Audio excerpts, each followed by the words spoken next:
சொன்னாரு. நம்ம ராஜபாளையத்தில் நிறையா பொறியாளர்கள் இருக்காங்க, டாக்டர்கள் இருக்காங்க அப்படின்னா தமிழ்நாட்டில் நம்ம ஏற்கனவே நான் பேசும்போது சொன்னேன், தமிழ்நாட்டில் உள்ள அனைத்து துறைகளிலுமே உங்கள் ராஜபாளையத்துக்காரங்க வந்து பணிபுரிகிறாங்க.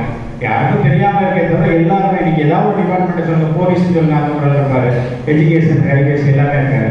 இது மாதிரி எல்லா டிபார்ட்மெண்ட்லையுமே உங்கள் ராஜபாளையத்துக்காரங்க இருக்காங்க. அதுக்கு எல்லாமே உங்களுடைய ஆன்மீக முன்னோர்கள் தான் காரணம்.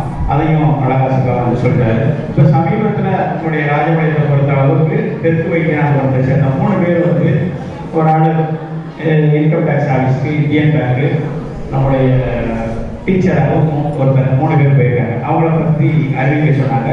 நம்ம தெற்கு வைத்தியநாதபுரம் தெருவை சேர்ந்த குமரகுரு மகன் ஆனந்தகுரு என்பவர் வந்து எஸ்எஸ்சி எக்ஸாமில் பாஸ் ஆகி இன்கம் டேக்ஸ் டிபார்ட்மெண்ட்டில் வந்து சமீபத்தில் வேலைக்கு சேர்ந்திருக்காரு. அவரை வாழ்வோம். அவருடைய பெற்றோருக்கு நன்றி.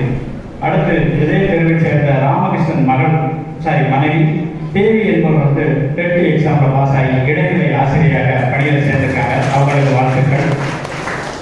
அடுத்ததா இதே தெருவை தெருவை சேர்ந்த கருப்பசாமி மகன் விக்னேஷ் குரு என்பவர் வந்து பேங்க் எக்ஸாமில் பாஸ் பண்ணி இந்தியன் பேங்கில் வந்து வேலைக்கு சேர்ந்திருக்காரு. அவருக்கும் வாழ்த்துக்கள். நன்றி.